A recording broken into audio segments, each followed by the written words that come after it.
Hey guys, before we get started, send me NECA toys. Buy them for me and send them to my house. I'm obsessed with NECA. I'm a NECA fiend. I'm a NECA addict. It's called a necrophiliac.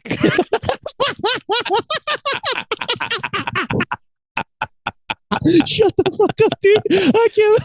That was fucking smoking, huh? To come off with that off the top. Oh my God, that came out of nowhere. It slapped me in the face so hard. That was hysterical. I mean, there's nothing else. It's funny you opened that way because I was thinking, like, how cool is it that we have this show where we get to do all these things, including fucking play with toys and review toys and have fun with toys, which we would be doing anyway, right? I mean, anybody who's watching the YouTube right now sees two glass towers packed full of NECA toys right behind me, and an entire bookshelf full of NECA toys. I have. You should see his bed. I am definitely a necophiliac. I love these things. I'm trying to wean myself off of them and not buy every one that I see. But I'm a huge fan. I love them. I love them because they are just fun to pose. They are great sculpts. They are fantastic looking, and they know what I want. And every time I'm like, I think my collection's done, they're like, how about this new RoboCop? And I'm like, fine. How about this new The Thing toy from John Carpenter? Fine. Okay, I'll buy that too. Great. Like when they re-released the Ninja Turtle monster ones, I did not buy them. I refrained, but oh, damn, was that hard. When they released the Universal Monster crossovers, Michelangelo as the mummy, and it was the deteriorated face that became a meme. Mm-hmm. Shut the fuck up. I was like, but I don't need that. I don't even have a Ninja Turtle collection that I'm displaying. I love the Ninja Turtle Universal Monster crossover. I love the NECA Ninja Turtles thing, but I have to pick and choose my fandom. I have, because to me, something that I have discovered, my sign of my maturity as a fanboy is when I can say, I don't need that, and I'm still a fan. Yeah, that's very grown up of you, Rumi. That is hard to do. Like the Toonie Terrors. Oh man, they're great. I love them. I'm not collecting those. And the second I said that, everybody bought them for me. It's so hard. It's so hard not to do that sometimes, even if you're committed. Yeah. Funko Pops. That is something I am not collecting. People have bought me tons of them. They're great. They're cool. I appreciate the sentiment, but that's not a collection of mine. And it's like, to say that when they're all around you, like, hey, you don't get this. You are not a Star Wars fan. And I'm this is exclusive. There's only 300 of these in the world, and there's one of them in front of you, right? Yeah, right. And and NECA is one of those tough ones because it's like, hey, I know exactly what you like. We have staffed our entire staff with people who you want to be friends with because they like all the same shit, dude. Yeah. Everyone that works at this company, you could grab a beer with and just talk about whatever and have a good night. Hey, you have contemplated buying a ticket to New York Comic Con for no reason, just to get another just to get this figure. Yeah. You have waited up till 1 a.m. just to try and get con exclusive. That's how obsessed I am with NECA. What? Let me ask you this. Go the opposite direction than you're saying about Funko and stuff. Pretend that you had unlimited space. So you had 1,000 other shelves you could fill with whatever you want. And you had disposable income to the point where you could buy shit and not worry about that money. What is something specifically NECA that you would buy all of?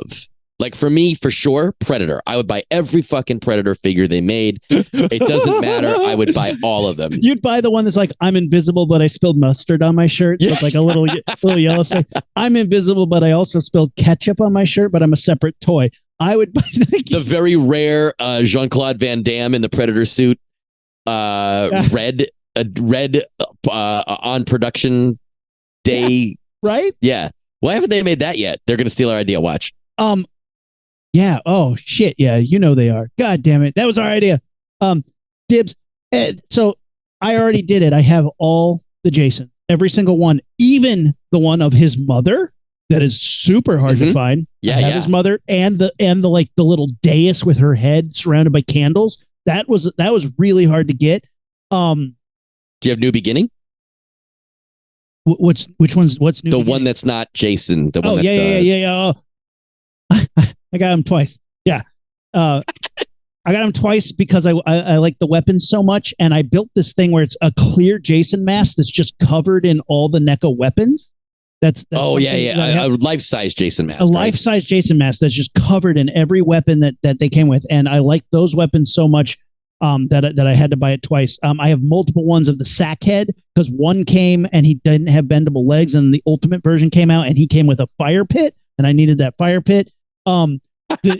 I love the Jason one that was just a bunch of heads from the covers of movies and like him with worms coming out of his eyes. There's one that's the hockey mask from part 5 that isn't that's not the same style of hockey mask. The one with all the holes all over it. Yep. I use that one as a separate toy with he's holding a chainsaw because he never had a chainsaw, but I just love the Texas Chainsaw Massacre chainsaw with that character and that hockey mask looks cool. I've gotten multiple Jason part 7s because that's my favorite iteration of Jason. One of my least favorite of the series, but like when it comes to Kane Hodder being a badass, one of the best Final Girl fights, hands down for sure. But like the rest of the movies, I don't know, not the best. But I love that look with the exposed backbone. I bought several of those because I needed the different mask iterations, and then I have one in a glass dome, and he's like floating up from the rock. Oh, nice. So like I'm still waiting. Ones we still don't have. Here's what I need. And we ask about it in this interview. I need Jason Goes to Space. I need the Uber Jason and the Jason when they find him in cryo freeze. You could probably also sell me him with like little ice crystals on him. I'd probably buy that, just saying. You can make a little freezer box. Right? Then I also need Jason Takes Manhattan, or Jason Takes a Boat, go to Manhattan for the last third of the film. I need that. He better come with an electric guitar, just saying. And Jason Goes to Hell. Yeah. Several versions. You could get me on again. There's another one. If you were like, okay, Jason Goes to Hell. I want the one where he's like in his blue suit and the mask is like piercing into his head because he's all fat and bloated. But if you were also like, here's the guy who eats his heart, I'd be like, all right, getting that. Yeah, here's okay. Creighton Duke, hands down, getting that. Like here he is. Here's Jason as Fanny Flo, who runs the burger joint. Jason, I'm getting him. But I have all of them so far, and it's so Jasons they funny make, you say that for 2 reasons. Because one, I think anyone who knows you knows that you're more of a Freddy guy than a Jason guy as far as the character in the movies, right? Yep. The franchise as well as the aesthetic and the design of the character. So it's interesting to hear you say that. And there's plenty more more figures that. It's purely because they don't have enough, and they haven't made any Freddy figure. They made like a handful. I had to go back to like the old school NECA, before the Ultimates, where they don't have the diaper joints in their legs. Right. And I have the San Diego Comic-Con exclusive from 2006, where Freddy doesn't have any makeup on. It's him as a human. Interesting. Don't ask how much I paid for it. Yeah. So, but like the other thing is, I love all the Jason movies for what they are. But as far as collecting random toys, I would love to own every single NECA Jason figure because they're just so fucking cool. And I think it would make a great display to see all of because I think when you don't know the movies, you just know Jason is a guy in a hockey mask, right? A large guy with random clothes on or coveralls or whatever. But there's actually a lot of differences between any 2 given movies, right? Literally any 2 given movies. It's really cool. And I think those figures really illustrate those differences. And like you said, you start to get into the weapons and stuff. But I just love how they look. Like you said 7 is your favorite. 6 is my favorite. And I love the design of that. And I love that you can it's almost like, it literally is a freeze frame where you could see the difference between his physicality, right? His body. Think of the Jason body in part 3 versus Kane Hodder, right? They're completely different builds. And it doesn't matter, but it's cool to see that. And those toys, right? Part 6, he's got accoutrement. He's got a belt, a utility belt. Utility belt. That's yellow gloves. It's one of my favorites. For no reason. Throwing knives. Yeah, man. Why not? Come on. It is funny though, because I don't put all of them out. I have all of them, but I have my little cubby behind me, and it's got one Jason, his mom, and her head on a dais. And then in the drawer right below it are all the other Jasons. And like once a week, I'll swap it out to one that I want to see. because I realized something. Again, maturity of a real adult collector. The difference between clutter and curation is the ability to only display the thing that you need and not all the things that you have. I want to make fun of you so badly, but I can't because that's genius. Yeah, right? No, that's some big boy shit right there. Because and the thing that made me realize is I saw a video of like behind the scenes at some museum of natural history, and it was just shelf after shelf after shelf of dead birds. And they're like, these are all the ones that aren't on display. And I'm like, oh, that is the difference between curation and clutter and collection. They only have 2 or 3 dead birds on display, but they have thousands of dead birds. Right. Yeah. It's true, box, right? In the back. Yeah, exactly. Right. And it's like all the skulls and shrunken heads and stuff that they have at a natural history museum. They're only displaying the coolest piece. And that also lets me pick the ones that I like. And it also shows me the ones that right now, my favorite one is the Part 6 Jason with the spear, but I swapped out the head to have the worms in the eye. Like he just came out of the grave and he's got the big spear and he's going to get you. That to me is a cool piece as opposed to just a random Part 3 one with a, having all of them. There's nothing to focus your look on. There's nothing to focus on. That's what I realized. That's what I realized. You guys didn't see it, but he pushed up his metaphorical glasses with his finger. But no, what you're saying makes a lot of sense, and that brings us kind of back to what this episode is. We've you guys didn't know we were doing an episode. You thought we were just jibber jabbing. We got we went to San Diego Comic-Con this year, and we got some really great interviews. We got some really great swag. We bombed some panels, but we landed an interview / tour that we've kind of been half-assly trying for years to get, right? And that is, of course, the NECA booth. We've been in touch with them in the past. They've said they'd try to do stuff, but it's too busy at Comic-Con. We kind of reached out to them too late at other points. Because of our Ghostface Killer Trivia, we reached out to them for some prize donations, and they hooked us up with some beautiful Ghostface stuff, some Ultimate figures, a cloth figure, some Toonie Terror figures. They really did an amazing job. Danielle over there and our man Blain. It was so cool because they were very excited. The people that I reached out to and that agreed to help us out with some donations were very excited. They were excited to talk to us. They were super excited to hopefully talk with Roger L. Jackson, which we weren't able to make happen this time, but we will. But they thought it was such a cool idea to do the panel that way, and they were happy to be a part of it. I'm hoping we can continue to do stuff later. I was talking with this woman named Danielle. She said, come by, we'll do a tour at their booth. And for you guys know what NECA's booth looks like. It's all these beautiful glass shelves with beautiful displays of every one of their gorgeous figures going all the way around. You can walk around, and to actually go with someone who knows those pieces, knows those characters, and actually worked in their production. Yeah, like worked with their production. So to hear some behind the scenes stories and stuff and watch that, it was so cool. And what makes it even better for me is setting this stuff up with Danielle. Another guy from NECA responded to my original email. I was like, hey, do you mind if I do the tour? My name is Blain, and I am the Ghostface guy at NECA. And as you'll hear in the interview, NECA seems to be a company that's like, hey, man, this guy, this character, this movie, this franchise is your deal. Well, you should probably be one of the heads of this figure, this department, this whatever. So Blain is their Ghostface guy. That is his stalker. So he was like, can I show you guys the tour? Can I give you the tour? Can I be in the interview? And I was like, let's do it. And he was, you'll hear, he is our kind of people, right? Look, we got some great interviews, but very rarely, like when you interview somebody who's big, they're like, I know I'm big. You're interviewing me. It's a thing. Blain's like, we're just hanging out, talking about cool stuff, nerding out, and just having a good time about it. And like, that is some of my favorite interviews, that when the guest on our show is just having as much fun as we are. And that you're nerding out. That's what it is. It's not an interview. So it's good. Nerding out. And this is like the way that we do this interview. Yeah. Rumi and I kind of both do it at times. And when I'm doing the talking, and I am listening to the responses at the same time as you're doing an interview, so you don't get like ums. I always have to think one step ahead of like, okay, what's the next question I'm planning to ask? Unless he says something that pulls it in a different direction, you got to flow with it, right?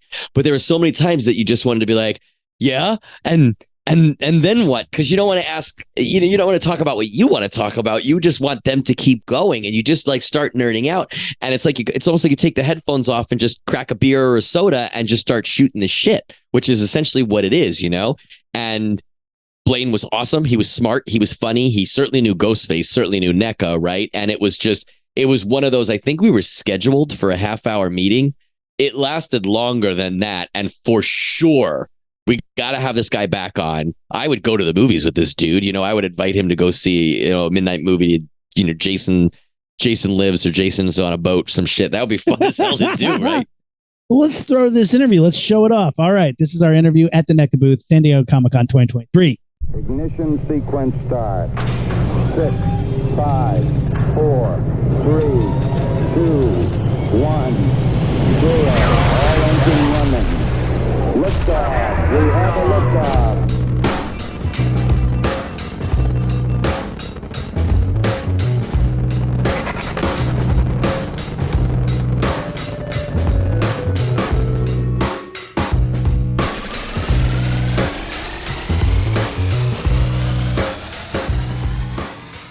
All right, we are here, San Diego Comic-Con at NECA with our man Blain. Blain, say hi to everybody. Hello, everybody. We're at NECA. Can you tell us what is your role with NECA? Oh gosh, how much time do you have? So I'm with product development, and what that means is I basically conceptualize an action figure. So I will do the concept art for an action figure, go with the look of the action figure, where the articulation is going to go, what accessories it'll come with, and then I kind of guide it along the process. So I work with the sculptor to make sure that the sculpt reflects what the licensor has approved, then work with the paint or paint myself, and then onto the factory for production, and then work with package design, all the fun stuff. So that's your job. That's my job. As a human who's into nerd stuff, because you and I talked a little bit before the show, so I know that you're into this. Where does your fandom lie as far as either within NECA stuff or just in general? What gets you excited? So I am definitely like a fan of nerd pop in general. So I have way too many that have nothing to do with NECA that I'll like. I mean, Star Wars, Marvel, Street Fighter, Mortal Kombat. I can just keep going. It's ridiculous. Jurassic Park. I just saw there's an exclusive. I'm plugging other companies' exclusives at Comic-Con. We heard it here first at NECA. Within the realm of NECA, I really did, choose NECA as a profession because of the licenses that we carry and because of the aesthetic and quality of work that we put out. So within NECA, I can't really say that there's one of our lines I'm not at least a casual fan of. When it comes to TMNT, I would say The Last Ronin is definitely kind of like my revival into TMNT. That's been the best TMNT that I've seen come out in years. My TMNT, although I was a child of the early 80s, and I love the cartoon. Mine are the 90s movies. That speaks to me. So really into that. And then a huge horror fan, and I love campy horror as well. So I work on the Elvira brand, and that's my niche. We are standing here at the booth. There is a giant Turtles display in front of us, and I see the Ben Bishop Last Ronin figures. Yes. They're fantastic. Down below under them are the all-red bandana Mirage, Eastman, and I guess Larson was in there a little bit too, design figures back in the day. Mm-hmm. Those are my favorite iteration of the Turtles, with Leo with the two parallel swords, none of this X bullshit. And honestly, Mike Puzo, who is our painter on the entire Mirage line, and he does traditional paint, as you can see, I mean, it looks like those sculpts and those decos, it jumped right out of the pages. It's fantastic. So, let me ask you, you've been at NECA for a while. I've been with NECA for 3 years. All right.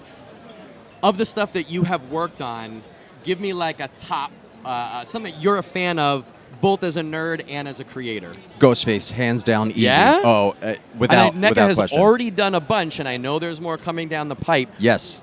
Is all of the Ghostface your favorite, or is there one specific thing or one specific accessory from one specific figure that you're down with? Oh, that's good. I'm trying to not reveal something. There is an accessory coming out in a future Ghostface that I am most proud of, and it is a nod to the good traditional Fun World Halloween costume Ghostface. Wow, that's a deep cut. Yeah, that's And all I can say. I at least know a bit of what. Well, I at least know some possibilities. I love it. All right, all right. That's exciting. From your fandom that you're into, what is something that you/NECA has not done yet that you personally would be interested in working on? That's another easy one as well. So as part of my portfolio to get the job, I had done a few sheets of concept work just off whatever I wanted to do. Okay. And I did an entire line where I only had to do one concept. I did an entire line of how I would envision NECA-style Demolition Man action figures. Get out! I would love that. We do not have the license, and there's no plans, but that's as I'm just thinking as a nerd. of all the Yeah. figures. Oh, yeah. The 3 seashells absolutely came with Spartan. It was glorious. Do you think anyone would buy the Rob Schneider figure? Absolutely. I would. I don't know if that makes me love you or hate you, but I mean, I'll look at it for sure. That's a wow. I want to see those concepts. They are on my social. Okay. And they're the Toys That Made Us actually had retweeted them, and I was like, oh, okay, I'm getting this job. That's awesome, man. Yeah. How cool is that? Well, We we are hop here. in here with this. Can we move down to some of the monster stuff? Yes, absolutely. Oh, let's go. Let's do it. So I am super excited about this miner here. My Bloody Valentine is one of my favorite slashers of all time. It's so underrated. And this is awesome. I have the Toonie Terror one. I think that one's so cool, but I am so excited to see an Ultimate. Tell us about it. So I can't believe how popular this character is within our community. Right? We have done multiple versions of the 8-inch retro. We've done multiple versions of the Toonies. They've done extremely well. So it just got to the point where we're like, we have to do an Ultimate. Everybody wants this. I'm so excited. So we did it. We, obviously new tooling. Some things are scaled down. The box is more screen accurate than the retro. To go on a talking point that we talked about earlier, every time we're able to revisit a license or a figure, we're able to upgrade and whether it be technology or something we noticed, make it the best it can possibly be. So Does that heart box open? it absolutely does. And there's a heart inside. There absolutely is. Yeah. Okay. Yes, 1,000%. I'm so freaking excited. You got Chucky from the show. I don't even know where to go next, but one of my next favorite ones to talk about here is Alex Murphy getting blown apart. Yeah, we've we kind of just hid this in the booth. It's lower. We didn't have any other new RoboCops to show, but we just had 2 releases of RoboCop last year, and they did it very well. And we're like, I bought them all. we had awesome. I mean, that chair set. The chair set. Oh, Amazing. So Absolutely. where was the next evolution? does it hurt? Does it hurt? Like, And I come mean, on. yeah. So you've got obviously the removable arm and the swappable bulletproof vest for that wonderful child-friendly scene. Can I tell you a quick story about that? Go for it. I was way too young when I saw this scene. Weren't we because- all? No. We I all hadn't, were. I hadn't even seen the movie yet. It was on the news. Because the Oh, news was like, talking- this movie's terrible for kids. And they played that scene. And I was like, Yeah. what? Yep. This is a childhood scar memory unlocked, and I can't wait to buy it and put it on my Yeah, shelf. we're very, very happy to have, again, that was something where we had to go directly through talent to get likeness rights. And I mean, he's cool, luckily, right? Look at it. It's amazing. The next thing, we got to hit this up. Dude, speaking of things. Yes. Speaking of Thing, John Carpenter's The Thing. This was actually something that years ago, our VP was like, nah, we're not going to do figures. They'll never sell. Oh. And it just, and we love the movie. It wasn't anything against the movie. How do we make That this wasn't a toyetic? VP. That was an alien that looked like a VP. Yep. You had to put the glasses on to notice. Because I'm hoping we get more people from Outpost 31. I want a Windows. I want a Knowles. I want a Childs. Like, If we say this with every line, but if the line does well, we would of course love to continue. love to continue. And so we've got our third version of McCready, and this is his like fully snowed out You're gonna final make me buy battle. another one? Absolutely. Come but, on. If you look at this, it's not just a re-release. There are tons of new accessories, tons of new sculpt, and the ultimate dog creature. I mean, it's modular, so you can go. We lost the dog head somewhere, It's but down there. Perfect. I'll lift that up. But you can literally, it's almost a 2-pack.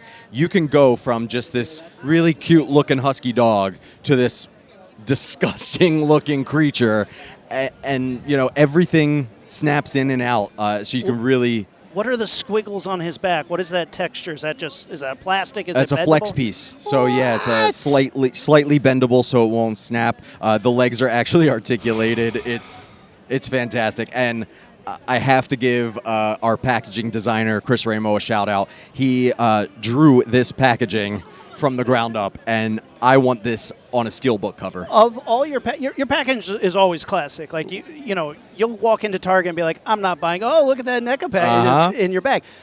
This is one of the most impressive packagings that you guys have done in a while because it's so unique. It doesn't look like any of the other consistent branding. Yes. But in its own right is Yeah. I love it. We didn't know kind of how to take ultimates to the next level because what's more ultimate than an ultimate, right? Yeah. So we're starting to do more, which you've seen within the last 2-3 years. We're starting to do more online exclusives. So this is going to be a direct-to-consumer through the NECA store online. All right. And we wanted to kind of find a way to elevate it, and I think we did it obviously in the sculpt and the paint, but also in the packaging. So Incredible thank you for stuff. noticing. Incredible stuff. My partner Rumi wants to know. Jason figures, Friday the 13th figures. Yes. Can we expect any more, especially ones that might come from space? Well, we did take a little bit of a pause on Friday the 13th, and we all did. Same. Yeah, right. We are very, very passionate about the franchise. Sure. And we are working very hard to make sure that it continues in figure form. All right. Okay. Expect that Jason X coming soon, guys. Thanks, NECA. All right, so I'm going to tell you right off the bat, this is the case that I respond to the hardest just because it's got Predator. Predator is my, even though I didn't love the design of Prey, of the creature from Prey, the fact that it was designed well and that it was a bitchin' Predator movie. Like, none of the other bullshit that's not Predator stuff. It was a Predator movie. It's great. And I'm looking at the figure here. It is fantastic. Can you talk about some of the accessories and some of the things that figure specifically is able to do? Yes, absolutely. So we did something. We've done this with a few of the Predator, but we did something a little different where instead of doing alternate heads and having kind of, for collectors, we run out of space. Having cumbersome heads, we just have alternate jaws. So his kind of jowls can switch out between mouth open, kind of big mouth snarling, and mouth closed. His kind of bone helmet is removable, and that just clicks cool. in. So yeah, Nice. you don't have to do an alternate head for that. Headstand. Okay, cool. We have a few different versions of his spear, both extended and unextended. I'm gonna botch it. I'm just gonna say blaster and backpack are actually attachable by magnet on his back. That is probably my favorite feature of that.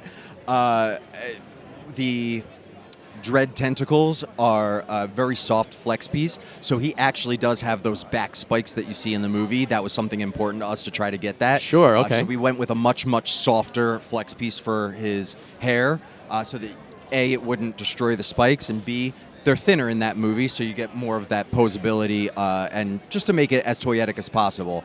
Another one of my favorite features of this is the stunt actor who was in that suit playing the Predator, came into the studio and was actually able to look at our prototype and give kind of input and say, my hands looked a little more like this, my feet looked a little more like that. As far as like the performance goes, is what he was doing. Just with his the body? look, because we want to make that's sure cool. when he's gripping his staff, when he's extending his claws, we're NECA. We want to make sure it looks as accurate as possible, and that movie kind of had some quick moves. They did a little bit of CGI overlay on some of the pieces.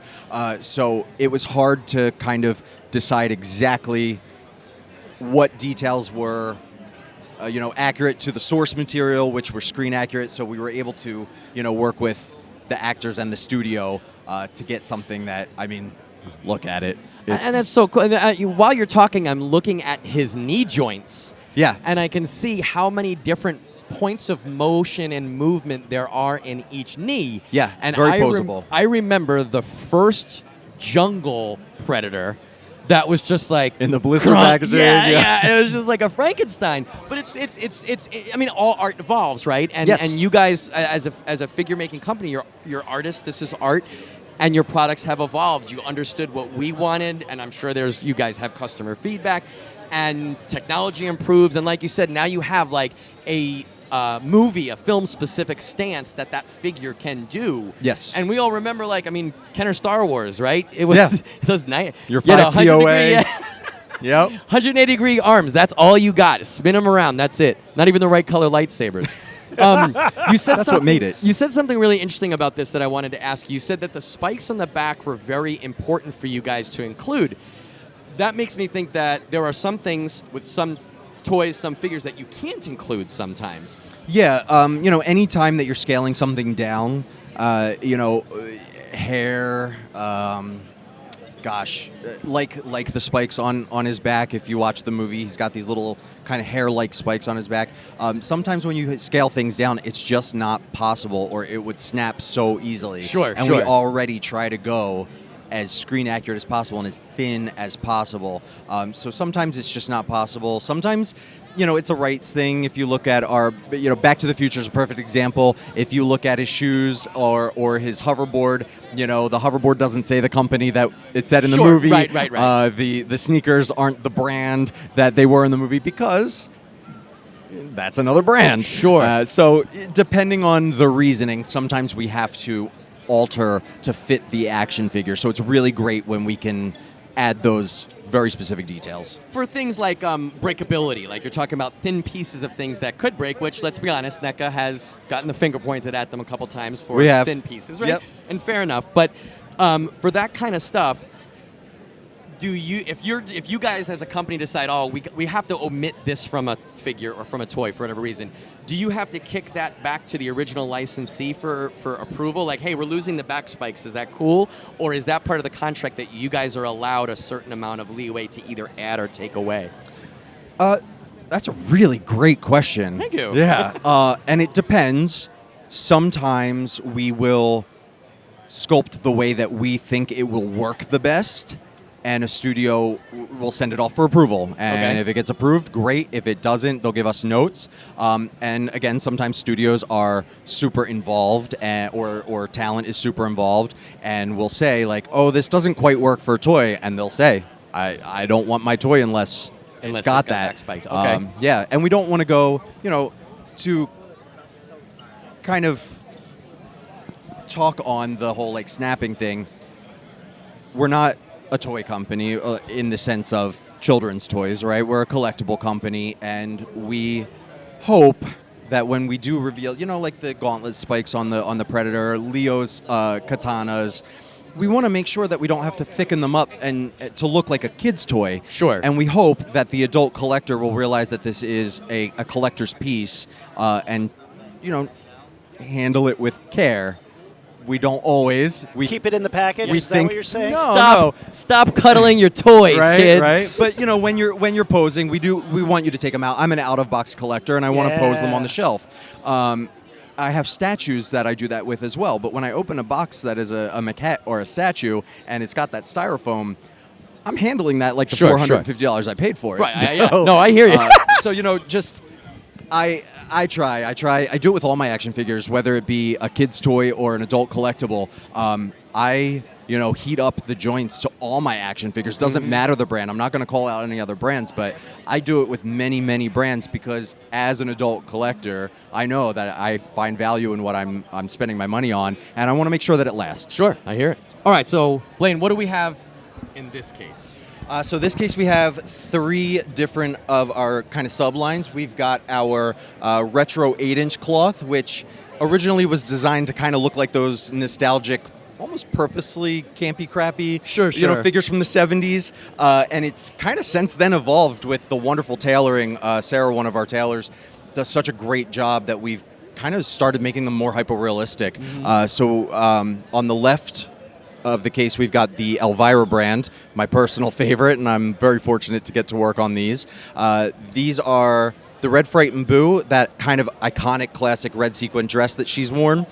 This is the very first collectible action figure that is accurate to that dress. In the past, they've just done repaints, so it's just her black dress repainted with the tatters and the knife, no dagger, straight hem, so really kind of taking those details, making it accurate.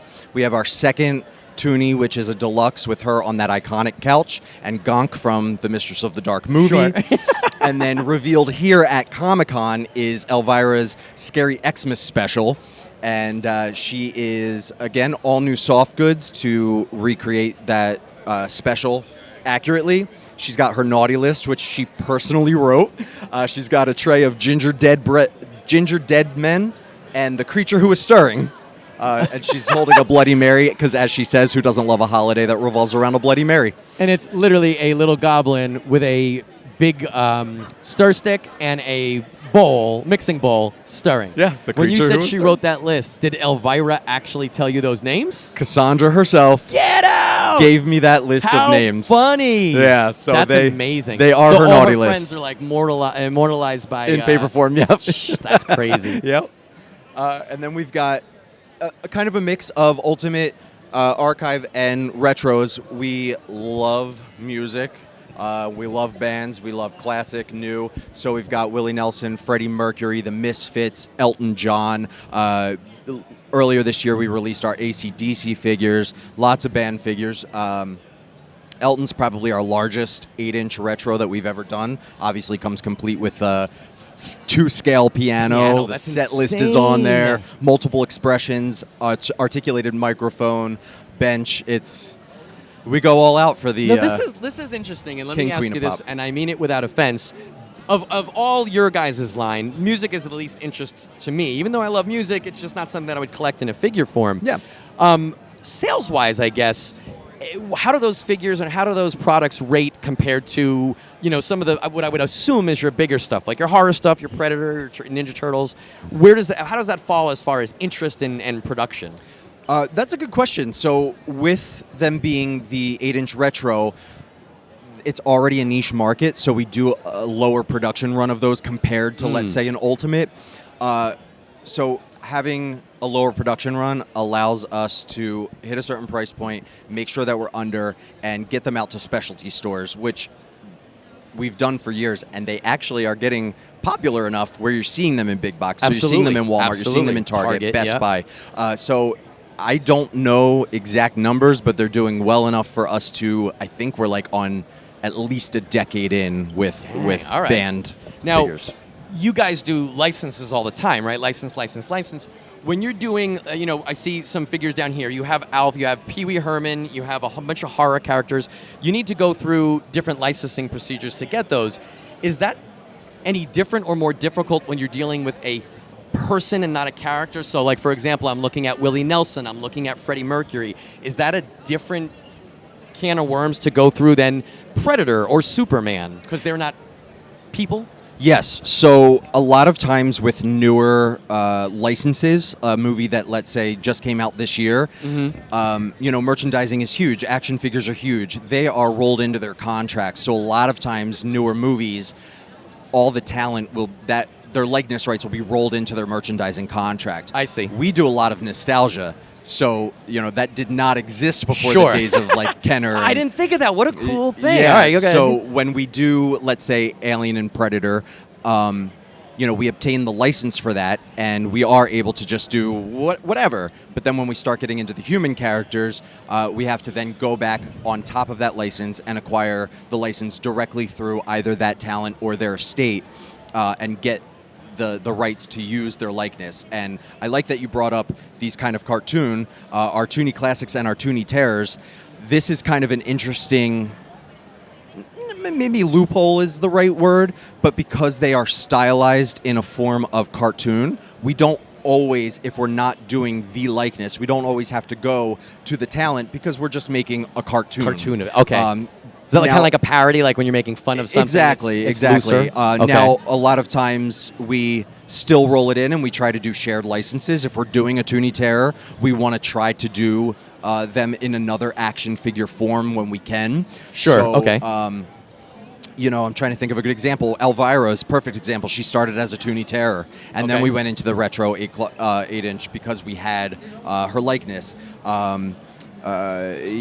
Alf was easy, no likeness, right? Sure. Pee-wee, we actually do go through Paul for his likeness, and he's very hands-on, so he wants his character, to look a certain way. Sure. So we get to work with them, and that also depends. Some people are really okay with, make an action figure of me, and whatever. they're happy with it. Sometimes they want to be more hands-on. Judith Hogue with the original April O'Neil in the 1990 Ninja Turtles. So hands-on that she was texting us photos of like earrings that she wore in the movie that she still has. Yeah, so it's really fun to see who is more hands-on, who aren't, and then some people just don't want an action figure of them made, and that's why you'll see some lines have an array of characters, and then there's that one or two missing, and we get fans a lot of times like, why don't you make this person? Why don't you make this? Sometimes we try, and they just don't want an action figure of them made for whatever reason. Okay, in the early '90s, there was a Dark Horse Predator comic called Cold War. And those Predators specifically want action figures made. There were multiple designs. You talk to them, and they want... Yeah, well, they email me. It was like all red hyphen emails all over the place. Please make that frickin' figure, Blaine. They were so cool. Ron Randall art. Come on, man. We'll look into it. The Predator, we took a pause during the pandemic. A lot of the factories shut down, and I know that there are still tons of Predator fans out there, especially with the new Prey movie. We've got the Feral Predator on display here. I saw that. So I'm really stoked for kind of a resurgence of the Predator franchise. And, they went through like a studio change and everything. They're now acquired by Disney. So we still have a great relationship with them, and we're still pumping them out. We were able to finish The Lost Tribe from Predators this past year. Yep. So now that we've caught up, we really wanted to finish that Lost Tribe out. Sure. And that was kind of our mission. So we put other side projects on hold to finish that. Now that they are finished, now that we've got Prey coming out, I'm hoping, and I know a lot of the people at NECA and at Disney are hoping, that the Predator line is not finished. You said side projects. Can you tease a couple of those side projects? Well, it's no secret. A few years ago, we kind of teased an image of Wolf Predator, and I know a lot of people are asking for Wolf Predator. That was one where we had to pick and choose. Was it continue to work on the Lost Tribe, or was it do that? And we chose the Lost Tribe because we had already started it, because Predators is so iconic. We had so many characters of them. So, if the opportunity arises with a new studio to continue those, we absolutely will. Wolf Predator emailed me, and he was like, Cold War can go first. Done. So I want to take a look at Freddie Mercury with you really quick. I'm going to have to buy multiples of this, because I'm going to do Freddie Mercury. I'm going to put the glove from Freddy Krueger. I'm going to put a Freddy Krueger head, Robert Englund on there. Probably paint that with the red and green sweater. What do you think? I love a good mashup. I love seeing customizing. I love it. You know what I want to do? Do you remember show Supermarket Sweep? Was that like where you just got the car? It went. You ran around grocery stores and knocked shit apart. I want to do that at NECA. That would be. You could even like handicap me, like hardcore. Like I could be in a sack and only be able to use pinkies, and I would. Oh man, can you imagine that shit? That's what it's like working in our studio. That's great though. Sample day. What a great thing that you get to be a part of. That you get to do. You guys said you're a tight crew that likes to work together, and you guys care about what you're doing. You care about the products, you care about what we as fans think. So for everybody, I'll say thank you. Thank you. So for wrapping it up, I guess, what's something that you want to let us know to keep our eyes out for? It doesn't have to be something that hasn't been mentioned, or doesn't have to be a tease per se. What's something that nerds are going to get excited about soon, NECA-wise? Well, I know what I'm going to get excited about soon. We, during our 31 nights of Halloween, and I obviously through your shirt and through talking with you, I know you're a Ghostface fan, as am I. We did tease a version 2 Ghostface concept art during our 31 nights of horror. We don't have it here on shelf because Fun World got a new mask in their catalog, and I absolutely said that this needs to go in the pack. So, by New York Comic Con, we will have a new Ghostface to show, a real one, not just a concept, and you'll be able to feast your eyes on the upgrades that we've been able to stick in Fun there. World is the original manufacturer of the original Ghostface mask and that the was current. made. Yep. Yeah, they still from make the first one. They still do it, Yep. and now they make all different colors and chrome and neon and all this other stuff. Yep. Wow, that's. I mean, how exciting, man! How cool that you guys get to work on that license with that thing. And you said you're a big Ghostface guy. Like, is Ghostface Huge. your horror guy? Like, that's your slasher? Yes. So, obviously they feature Ghostface in a slasher movie, and they really did just fine. They reference it in the movie, which is very meta, and I love that. But they reference that they just found this Halloween costume at any store, Yeah, any five and dime. and I love that when I was a kid, way too young to be watching it, the Halloween series was my series. It was my introduction into horror. It's what I loved, and what got me into Ghostface was kind of the simplicity of it. That it was just a Halloween costume, whereas with Halloween, it was just a jumpsuit, like an auto mechanics jumpsuit and a Captain Kirk mask. Sure. So that's kind of what got me into Ghostface, and the movies that he's featured in are just such like a meta commentary on slasher, and they reference classic slasher, especially Michael Myers and Halloween, and that's what made me fall in love with it immediately. Let me ask you one more. I want to talk to you all fucking day. As an artist, right? Uh-huh. The design of Michael Myers, the Yes. design of Ghostface, it's very simplistic, but also ridiculously iconic, Yes. right? Like Ghostface, black robe and a mask, and like there's intricacies that make that robe the Ghostface robe, but like you could do any robe would do in a Halloween costume, right? Right. At least in a pinch.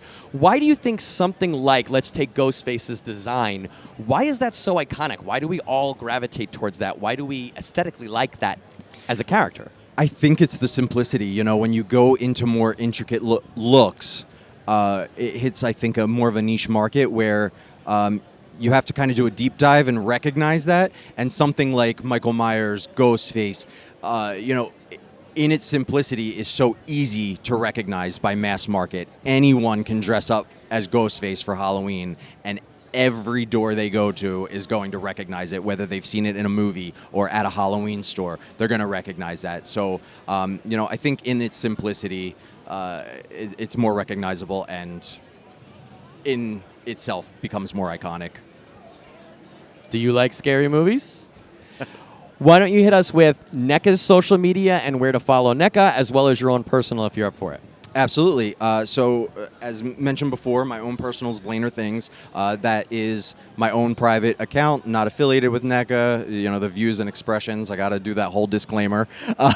Then NECA, we've got NECA_toys at Twitter. We've got NECA Official on Instagram and NECA Toys Official on Facebook. And you guys know to follow us on Facebook, Instagram, and Twitter at Launchpad Pod, and our website, launchpadpod.com. Blaine, thank you very much, man. Thank you. Absolute pleasure. Oh, pleasure. wait. You know what Pleasure. we got to do? Oh. We got a secret handshake. Here's how we do it. Oh, Come it's in not from the side. Rob Schneider from No. Demolition Man. We already discussed the Rob Schneider stuff. All right, we're going to come in from the side. Uh-huh. We hit it. You invert like a rocket ship, and then when we blast off, you make a raspberry.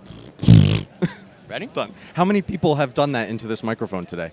You're the first today, but great. overall, there's a good pedigree of spit going into that microphone. Done. That's a great As long as there question, too. All right, ready?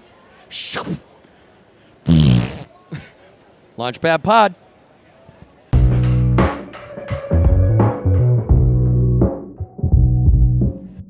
Dude, Blaine's cool. So just this past week, I don't know when this is coming out. This is a nebulous time zone, time travel situation. He released his design for the the New York City Comic-Con exclusive which is a Ghostface Takes Manhattan figure, which I'm like, I want it so bad. It's a brand new Ghostface sculpt.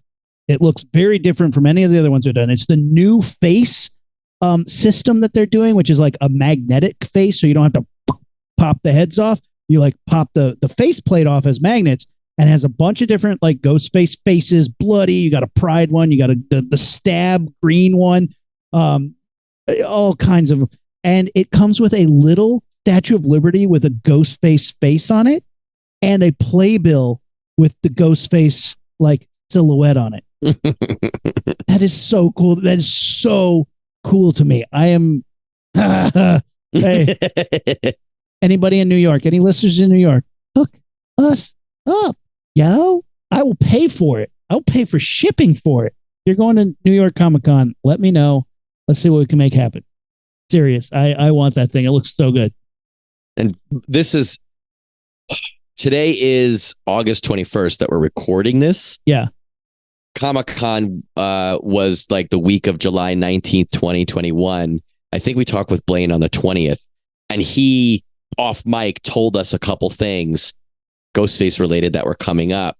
And this is one of the things that he kind of teased to us that it just was so cool to hear him talk about it, because he wasn't like, the product that my company has made is going to be like, he's like, guys, I got the to do this. Ghostface is good. Yeah, it was like so cool to talk about. And I want to see, we have to have him back on, because he was like, I literally stopped production when I had this idea. I was like, wait. We can't put this out until I get this in the promo art, because I have this great idea and we're going to do it. And they're like, we love it. Okay, we'll make it happen.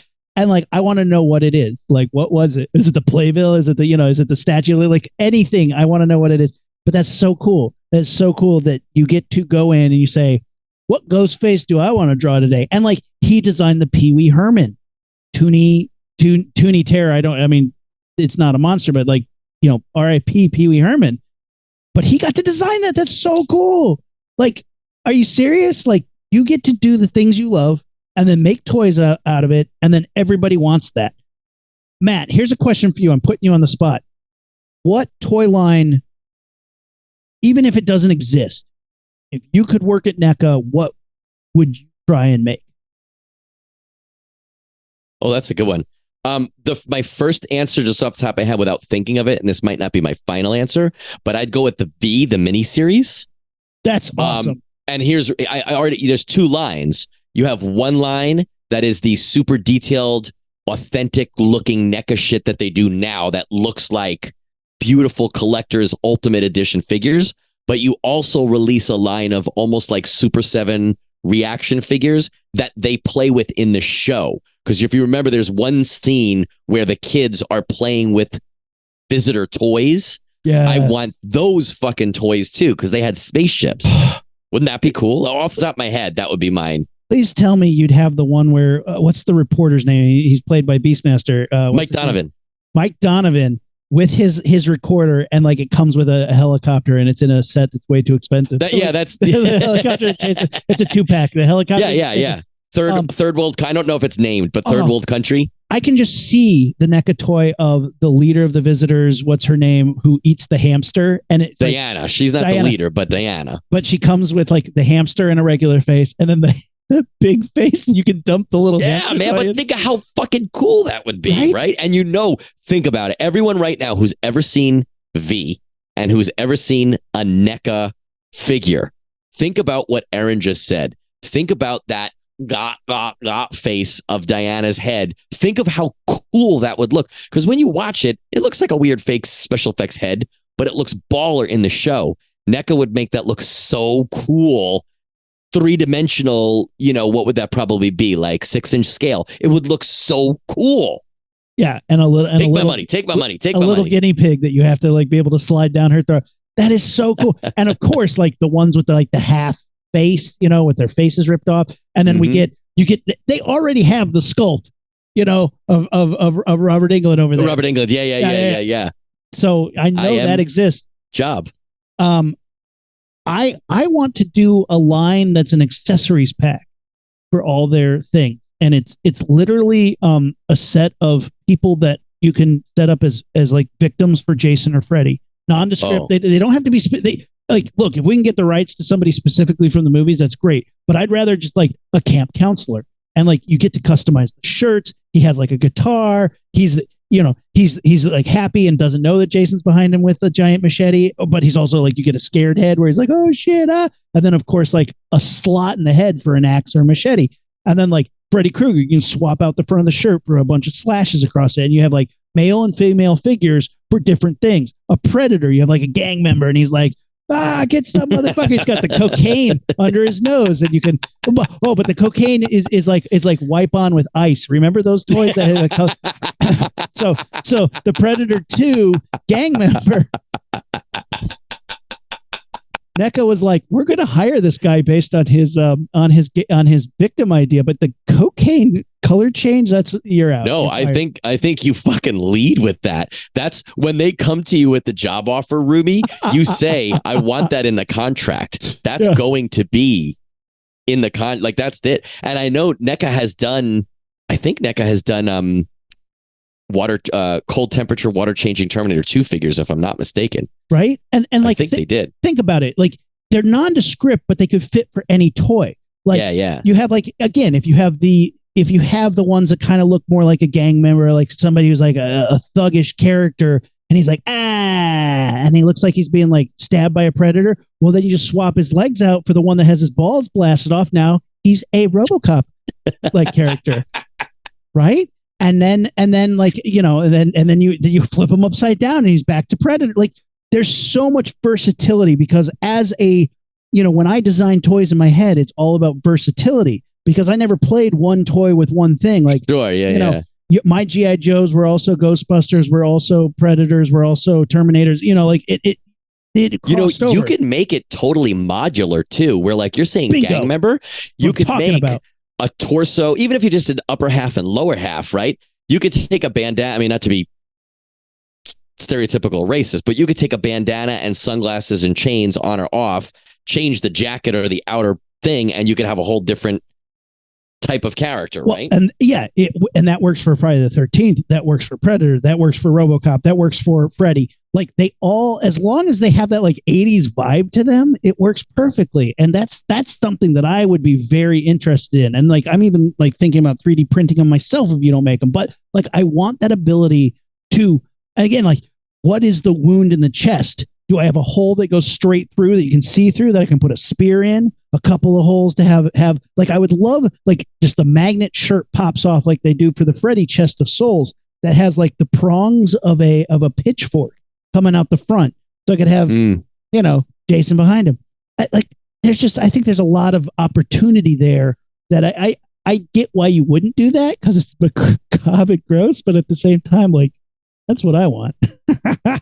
I think they have a couple accessory packs of like skin predator victims and shit like that. So it is macabre and gross, but like that is the bread and butter of a lot of the franchises that NECA has had the rights to, right? Because because especially now that they came out with that campfire scene that I had to get, the little campfire, I want people to sit around it. So I need a guy like playing a guitar and a chick going like, oh shit, and there's like Jason behind her, come on. See, that's what you want. I'm thinking that I'm gonna make a little like lake bed scene, and I'm gonna have the topless girl because if you take off all the clothes of the dolls, the girls at least are anatomically correct waist up, so that they could be splashing in the water and stuff when Jason is sneaking up behind them. I mean, and if they do the sculpt correct, they could also do a sleepaway camp finger with that very same thing. It'd be great. And then you could take the dick off of the you could take the dick off of the sleepaway camp figure and use it for the RoboCop victim, right? See, this works. We're genius toy makers, and we didn't even know it. NECA, hire us. Right now, Blain is getting fired because they have all this in the pipeline and we're just smart enough to know it, and they're blaming Blain for leaking. Wait a minute, you told them about the dick figures? No, I swear I didn't. Watch the interview. I saw you tapping. Were you tapping about the RoboCop dick blowing off figures?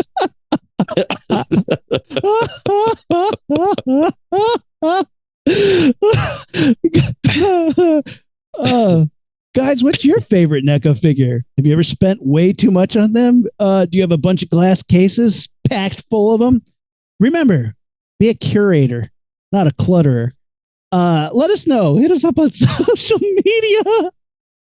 Facebook, Instagram, and Twitter at Launchpad Pod, on our website, launchpadpod.com, and on YouTube. Blain, I hope we didn't scare you off, dude. Please come back on the show and join us. You were cool. And also, can you please I want to make action figures of me and you mid high five with spear holes in us so that a Predator or Jason could spear us through the high five. How baller would that be?